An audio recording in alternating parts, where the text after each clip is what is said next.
नमस्कार, मैं हूं आपके साथ अंकिता पाल और आप सभी का राम राम हरियाणा में स्वागत है। रुक करते हैं खबरों की तरफ। मुख्यमंत्री नायब सिंह सैनी गुरुग्राम पहुंचे हैं, जहां पर जीएमडीए और साथ ही जीएमआरएल अधिकारियों के साथ बैठक की है। उन्होंने गुरुग्राम में सामान्य अस्पताल के निर्माण को लेकर स्वास्थ्य विभाग के अधिकारियों के साथ चर्चा की है।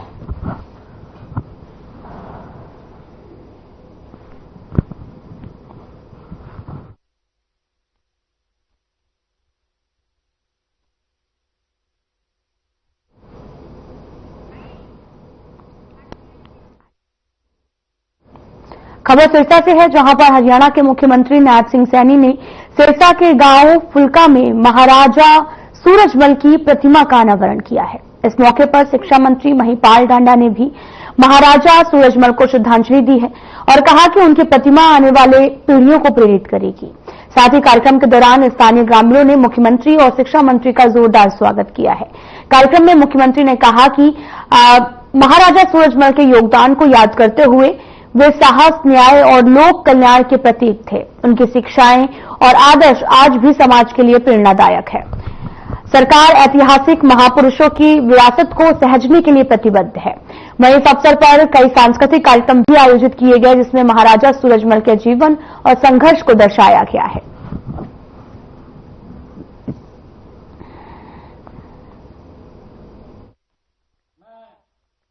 21 लाख रुपया मैं आदरणीय सूरजमल जी की जो प्रतिमा का अनावरण हुआ है उसके लिए मैं संस्था को देकर के जाता हूं और 11 लाख रुपया मैं डॉक्टर भीमराव अंबेडकर जी शिक्षा एवं धर्मार्थ ट्रस्ट उसके लिए भी देकर के जाता हूं, ताकि यहां पर जो भी काम ये कराना चाहेंगे उसके अंदर करेंगे। और आप लोगों को एक और बात कह करके जा रहा हूं कि सरपंच साहब भी यहाँ काफी बैठे हैं, मैं बुलाने वाला हूँ सरपंचों को। अभी मेरे को बताया गया कि बीच में काफी सरपंच बैठे हैं, इधर खड़े हैं, आप खड़े कर रहे हैं।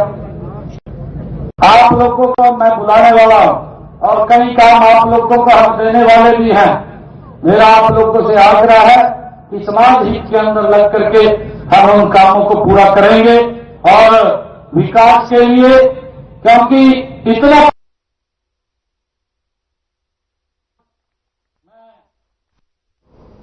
चौधरी चरण सिंह हरियाणा कृषि विश्वविद्यालय हिसार में किसान दिवस पर पूर्व प्रधानमंत्री स्वर्गीय चौधरी चरण सिंह की 122वीं जयंती मनाई गई है। इस अवसर पर कृषि मंत्री श्याम सिंह राणा ने बतौर मुख्य अतिथि शिरकत की है।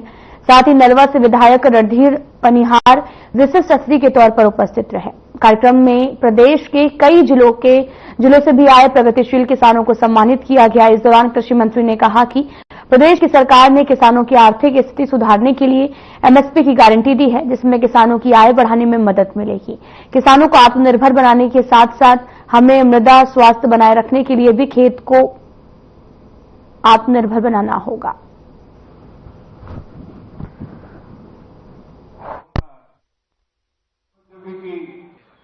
देखिए, किसानों के लिए यूनिवर्सिटी का ये निर्माण हुआ और किसानों के फायदे के लिए यहाँ पर हर तरह का बीज का और दूसरे तरीके जो खेती के हैं उनका सबका प्रशिक्षण दिया जाता है यहाँ पर। जी, 10 और फसलों के लिए एमएसपी की घोषणा की गई है, कितनी बड़ी घोषणा मानते हैं? एमएसपी तो देखो, एमएसपी तो पहले से ही केंद्र सरकार दे रही है, प्रदेश सरकार दे रही है, लेकिन किसान भाइयों को जो गारंटी चाहिए तो वो मुख्यमंत्री जी ने कल दे ही दी। गारंटी से ही एमएसपी देंगे, वो उनकी मांग भी पूरी कर दी। पहले से ही एमएसपी पे बिक रहा माल। हरियाणा प्रदेश में जल्द ही नए जिले बनाने की घोषणा की जाएगी। साथ ही कुछ नए उपमंडल भी बनाए जाएंगे। सरकार की ओर से गठित सब कमेटी के चेयरमैन कृष्णलाल पवार ने मीडिया से बात करते हुए जानकारी दी है। सब कमेटी के चेयरमैन कृष्णलाल पवार ने कहा कि हमारे पास में गोहना, असंध और हासी को जिला बनाने का प्रस्ताव आया है। उन्होंने कहा कि हमारी एक सब कमेटी बनी है, जिसमें मैं अध्यक्ष हैं और साथ ही महिपाल डांडा, विपुल गोयल, श्याम सिंह राणा मंत्री मेंबर के तौर पर हैं। हमारी एक बैठक हो चुकी है और दूसरी बैठक बहुत जल्द होने वाली है। कमेटी के चेयरमैन पवार ने कहा, दूसरी बैठक होते ही हम निर्णय लेंगे और प्रदेश को जल्द ही नए जिले मिल सकते हैं।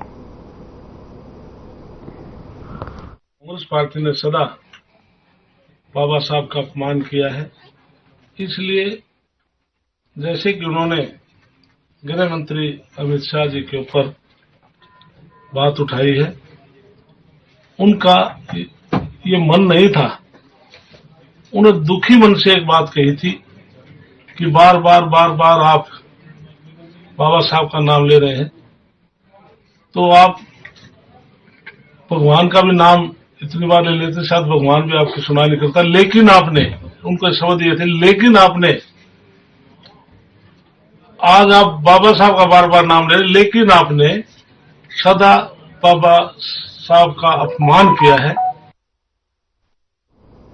हरियाणा के स्वास्थ्य मंत्री एवं अटेली से विधायक आरती सिंह राव ने हाल ही में एक धन्यवाद का दौरा किया है। इस दौरान उन्होंने लोगों की समस्याओं को सुना है, साथ ही हरियाणा में स्वास्थ्य सेवाओं को और बेहतर बनाए जाने के दावे किए हैं और कहा कि हरियाणा में डॉक्टरों की भर्ती प्रक्रिया शीघ्र पूरी कर ली जाएगी और स्वास्थ्य उपकरण भी अस्पतालों में उपलब्ध करवाए जाएंगे।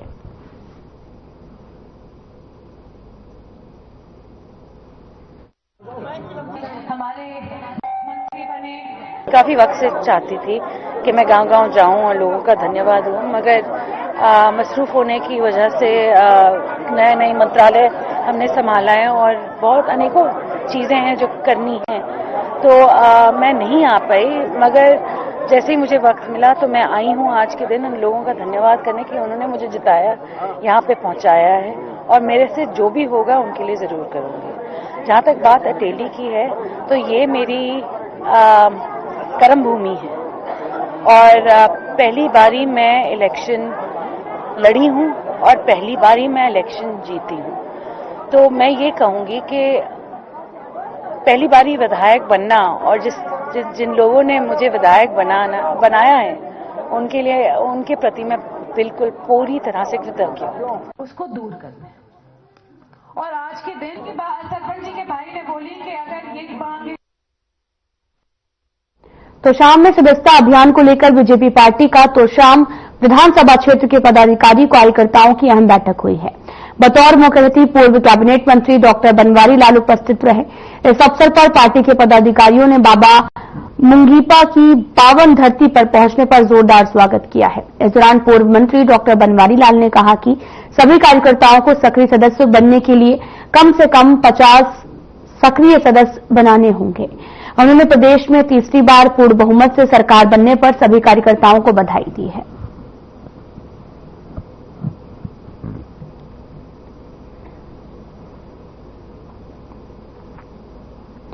पार्टी पदाधिकारियों का धन्यवाद दिया गया। सदस्यता अभियान को लेकर बीजेपी की बैठक आयोजित की गई है। तस्वीरें आपको दिखा रहे हैं जहां पर सदस्यता अभियान को लेकर बीजेपी की महत्वपूर्ण बैठक हुई, जहां पर पूर्व कैबिनेट मंत्री भी मुख्य अतिथि के रूप में मौके पर पहुंचे, जहां पर बड़ी संख्या में पार्टी के पदाधिकारियों ने उनका स्वागत किया है और बड़ी संख्या में नेता कार्यकर्ता भी मौके पर मौजूद रहे हैं।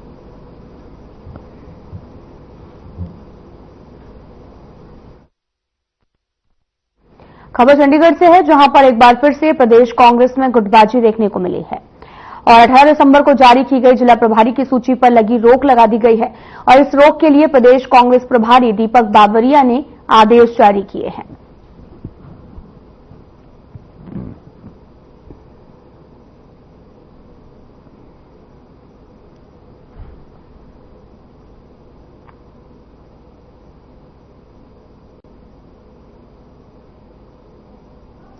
प्रदेश कांग्रेस में गुटबाजी देखने को मिली है और साथ ही आपको ये भी बताते चलें कि जिस दौरान एक प्रेस नोट जारी किया गया, जिला प्रभारी को जो सूची है उस पर रोक लगा दी गई है, जिसमें हरियाणा कांग्रेस के नेतागण और साथ ही कार्यकर्ताओं को अवगत कराया गया कि हरियाणा प्रदेश कांग्रेस कार्यालय की ओर से 18 दिसंबर 2024 को प्रकाशित जिला प्रभारियों की सूची को अगले आदेश तक फिलहाल लंबित कर दिया गया है और जो अगली विशिष्ट जो है उसका अस्वीकार किया गया है। अस्वीकार करने का स्थिति जो है वो स्थगित रहेगी।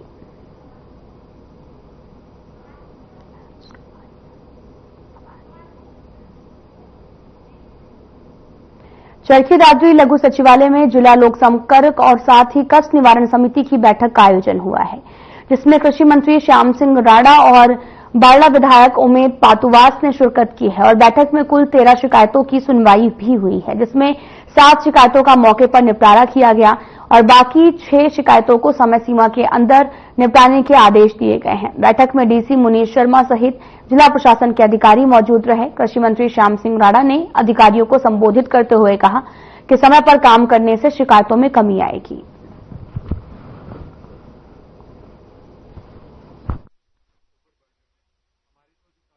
किसान आंदोलन हमारे यहाँ नहीं है, वो तो पंजाब का मसला पंजाब वाले जाने। हमारे तो मुख्यमंत्री जी ने गारंटी के साथ कह दिया और नोटिफिकेशन कर दिया भी हम गारंटी के साथ एमएसपी भी खरीदेंगे। यही किसान चाहते थे, किसानों की बात मान ली, कोई दिक्कत नहीं है। वैसे भी मैं आपकी जानकारी के लिए बताता हूँ, पूरे भारत में 121 लाख मीट्रिक टन हरियाणा पंजाब से अनाज खरीदती है केंद्र की सरकार, और जिसमें 50 लाख मीट्रिक टन हरियाणा से और 71 लाख मीट्रिक टन पंजाब से। पंजाब से सबसे ज्यादा अनाज खरीदा जाता है, सबसे ज्यादा पैसा केंद्र का पंजाब में जाता है। किसान पंजाब का खुशहाल है, लेकिन ये एजिटेशन आंदोलन से तो विकास बाधित होता है।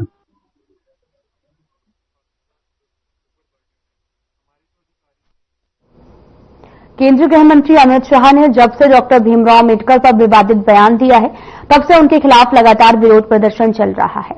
सेक्टर 12 जिला उपायुक्त कार्यालय में भी कांग्रेस पार्टी के कार्यकर्ता अमित शाह के इस्तीफे की मांग करते हुए विरोध प्रदर्शन भी किया गया है और वहीं जिला उपायुक्त के माध्यम से राष्ट्रपति को ज्ञापन सौंपा गया। इस दौरान कांग्रेस पार्टी के वरिष्ठ नेता विजय प्रताप ने कहा कि गृह मंत्री अमित शाह द्वारा बाबा साहेब भीमराव अम्बेडकर को लेकर के जो बयान दिया गया है वो निंदनीय है। इस तरह के बयान कुछ पद पर बैठे गृह मंत्री को नहीं देना चाहिए। गृह मंत्री अमित शाह को इसके लिए उन्हें देश के सामने आकर माफी मांगना चाहिए। अगर माफी नहीं मांगते तो इस्तीफा दें, क्योंकि गृह मंत्री अमित शाह का व्यवहार अब जो है वो मर्यादित नहीं रहा, चाहे उनके पार्टी का कोई भी बड़ा नेता क्यों ना हो।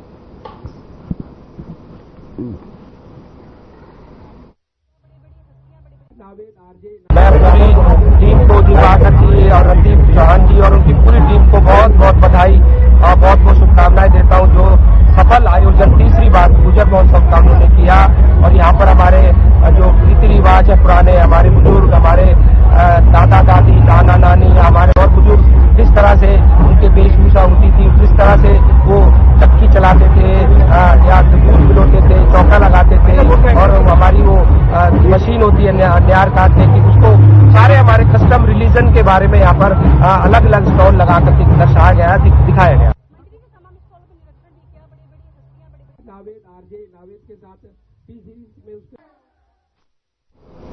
केंद्रीय गृह मंत्री अमित शाह के भीमराव अम्बेडकर पर आपत्तिजनक बयान के बाद में सियासत में हंगामा रुकने का नाम नहीं ले रहा। अमित शाह के खिलाफ प्रदेश सीनियर प्रवक्ता और जिला कन्वीनर बजरंग गर्ग के नेतृत्व में कांग्रेस पार्टी ने जोरदार प्रदर्शन किया। इसके अलावा जिला प्रशासन के जरिए राष्ट्रपति के नाम पर ज्ञापन दिया गया। इस प्रदर्शन में हरियाणा प्रदेश कांग्रेस कमेटी के सीनियर प्रवक्ता बजरंग गर्ग ने क्या कुछ कहा, आपको सुनाते हैं। क्या कुछ मांग रहा? देखिए, केंद्रीय गृह मंत्री जी ने जो राज्यसभा के अंदर डॉक्टर साहब जी के खिलाफ जो अपमानजनक बयान दिया है, उसके खिलाफ आज कांग्रेस पार्टी ने प्रदर्शन किया है और जिला प्रशासन के माध्यम से राष्ट्रपति के नाम ज्ञापन दिया है और यहाँ पुतला भी जलाया है। भी जो उन्होंने बयान दिया वो निंदनीय है। पूरे देश की जनता में इस बात की नाराजगी है। डॉक्टर साहब ने हर वर्ग को ऊंचा उठाने का काम किया। संविधान के अंदर छोटे छोटा बड़े बड़े आदमियों को समान रूप से अधिकार दिए गए हैं।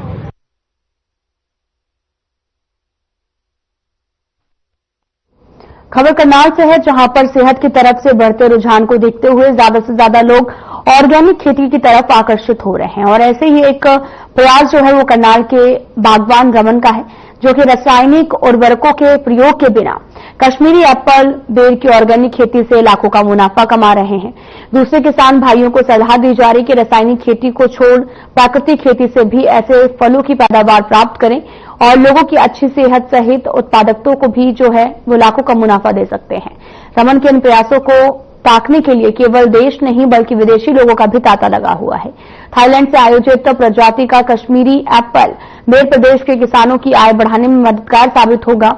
विदेशी प्रजाति के बेर की खेती महाराष्ट्र, आंध्र प्रदेश, बंगाल, केरल आदि राज्यों में होती है। रमन ने इसकी सफल खेती करके प्रदेश के अन्य किसानों को इसकी खेती करने के लिए प्रोत्साहित किया है।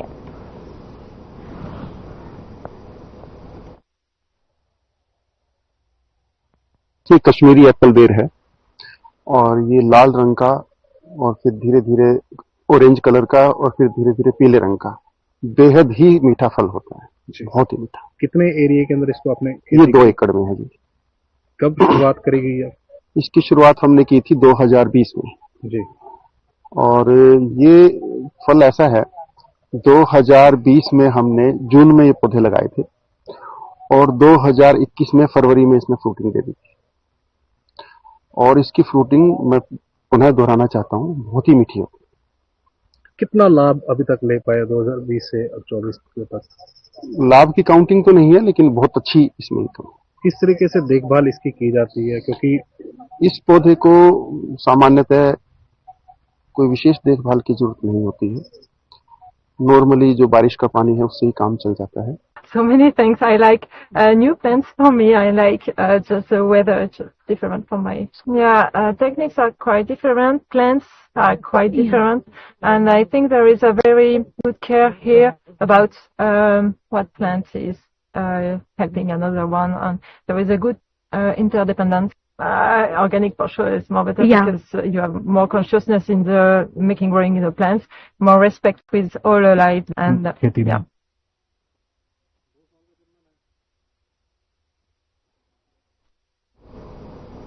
गृहमंत्री अमित शाह द्वारा देश के संविधान निर्माता बाबा भीमराव अम्बेडकर पर टिप्पणी मामले ने अब बड़ा तूल पकड़ लिया है। हाल ही में कांग्रेस और बहुजन समाज पार्टी करनाल जिला सचिवालय पहुंचकर रोष प्रदर्शन किया गया। गृहमंत्री की बर्खास्तगी की भी मांग करते हुए राष्ट्रपति के नाम जिला उपायुक्त को ज्ञापन सौंपा गया है। देखिए कैसे बहुजन समाज पार्टी के वरिष्ठ नेता रामकुमार सारवान कांग्रेस पार्टी से पूर्व विधायक धर्मपाल गोदर ने अपनी नाराजगी जाहिर की है।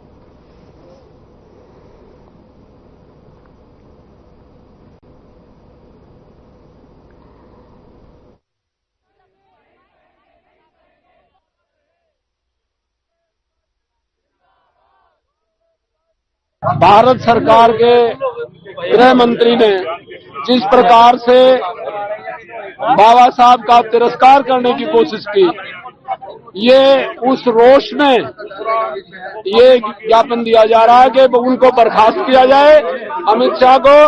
और बाबा साहब जिन्होंने सारे भारतवर्ष का संविधान लिखा है और संविधान लागू हुआ है, और उस संविधान की ही नतीजा है कि अमित शाह वहां बैठा है, प्रधानमंत्री वहां बैठा है, यहाँ के डीसी एसपी यहाँ बैठे हैं और सारा प्रशासन वो भारत के संविधान की वजह से बैठे हैं। तो इसलिए आज इस बात का हमें बड़ा दुख है, हम इस बात की निंदा करते हैं कि देश का जो गृह मंत्री है उसने संसद में बयान दिया कि क्या अम्बेडकर लगा रखी है, अगर इतना नाम भगवान का लेते तो स्वर्ग मिल जाता। हम ये कहते हैं कि स्वर्ग में तो गृह मंत्री जी स्वयं हैं, उनको देश की अदालत ने एक अपराधी घोषित किया, तड़ीपार घोषित किया, आप सबके सामने है। और उन्होंने देश की संसद के अंदर एक हमारे महापुरुष को, जो देश के संविधान निर्माता बाबा साहब अम्बेडकर को, जो करोड़ों जो सर्व जन के जो नेता है, उनको जो अपमानित करने का काम किया है। तो संविधान के रचयिता है, उनके बारे में जो ऐसे शब्द कहे गए जिससे पूरे भारत को, पूरे संविधान को ठेस लगी है। बाबा भीमराव अम्बेडकर साहब एक इतने एजुकेटेड थे, शायद आज तक उनके बराबर का कोई एजुकेटेड नहीं है। और जिन्होंने, मैं तो माता बहनों से खासकर रिक्वेस्ट करता हूँ कि जो घर से बाहर नहीं निकल सकती थी, बाबा भीमराव अम्बेडकर साहब के जब संविधान था उसमें बराबर का अधिकार दिया गया। जो माता बहन है राष्ट्रपति तक पहुंच गया।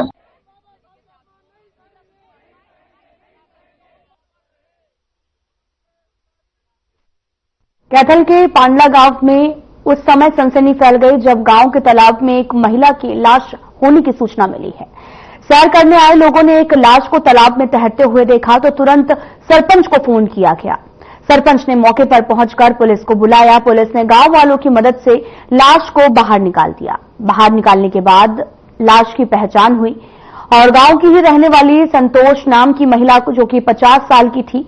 गांव वालों का कहना है कि यह महिला हर रोज यहां पर सैर करने आई थी और हो सकता है कि शायद पांव फिसलने से तालाब में गिरी हो, लेकिन अभी साफ तौर पर कुछ नहीं कहा जा सकता क्योंकि पोस्टमार्टम के लिए लाश को भेजा जाना है। पुलिस ने कार्रवाई करते हुए फॉरेंसिक टीम को मौके पर बुलाया। हर एंगल से जांच पड़ताल चल रही है।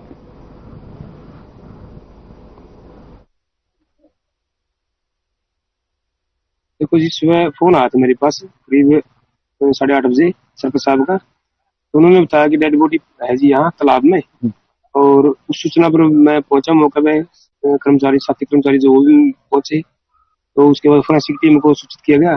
साहब ने ग्रामीणों की सहायता से डेड बॉडी को बाहर निकलवाया। तो उसकी पहचान भी होगी जी। तो वो है संतोष है, वाइफ ऑफ करमवीर, इसी गाँव की है जी। उसने बताया कि वे सुबह घूमने के लिए निकले थे हर रोज। तो ट्रैक बन रहा है चारों तरफ तालाब के जी। तो यहाँ इसके पैर फिसल गया जी। जो उन्होंने बताया वह ऐसा हो सकता है, पैर फिसल गया इसका, तो इसके कारण इसकी मौत हो गई। हाँ, वैसा था सर। मेरे पास सुबह फोन आया और फोन आने के बाद मैंने पुलिस को फोन करा, भाई यहाँ से एक लाश है, उसमें अपने जोड़ में तैर रही है और उसकी पहचान निकली है और सारा काम यहाँ है। कौन है महिला? ये महिला अपने चमारों में से है। इनका मनोज है नाम से, करमवीर के अंगनवाड़ी है ये। तो कैसे हुआ, कुछ सामने आया हो? अभी कुछ नहीं पता लगा सर। अच्छा।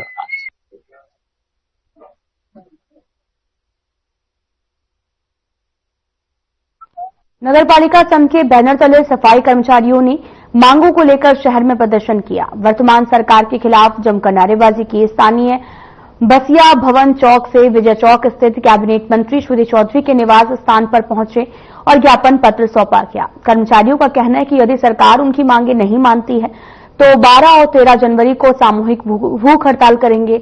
इस मौके पर सफाई कर्मचारी नेताओं ने कहा कि वे लंबे समय से अपनी मांगों को लेकर संघर्ष कर रहे हैं, लेकिन सरकार उनकी मांगों पर गौर नहीं कर रही।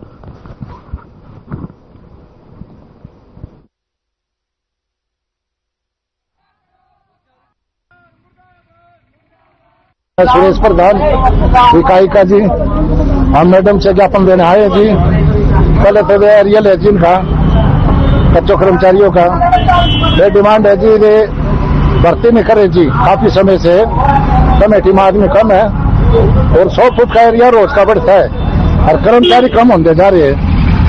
कहाँ तो नाली प्याव पर जाना पड़ता है, कभी सीएम आ जाता है उसको जाना पड़ता है, पुलिस लाइन में जाना पड़ता है। आदमी है कम और कम होने का कारण ना तो वे रिक्शा रेडी मंगवा रहे। मैं पहले को 4 महीना आया करता, रिक्शा रेडी मंगवा करता तो शहर का काम हुआ करता। ये ऐसा काम हो गया, 2.5 साल काट दिए चेयरमैन ने, कोई रिक्शा नहीं, कोई रेडी नहीं। हरियाणा की ओर से जितने भी हरियाणा सरकार के मंत्री है उनके सबके नाम हमने ज्ञापन दिए हैं। जो सुभाष सुधा जी जो निकाय मंत्री थे, उनके द्वारा जो मांगी गई जो मांगे हैं, हम ये कहना चाहते हैं उनका परिपत्र सरकार जल्द से जल्द उसको जारी करवाए। आज हमारा सभी मंत्रियों का ज्ञापन था और आने वाले 12 और 13 तारीख को 12-12 घंटे के समय की भूख हड़ताल है। और जो इसके बाद में भी अगर जो हमारी मांगे नहीं मानी गई तो हमारा जो हेड ऑफिस है रोहतक के अंदर, उसके अंदर केंद्रीय कारिणी की मीटिंग करके उसके बाद में जो आगामी आंदोलन है उसकी हम घोषणा करेंगे।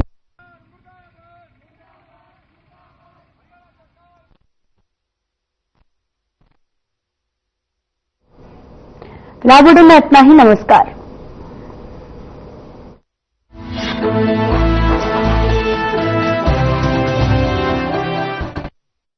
प्यार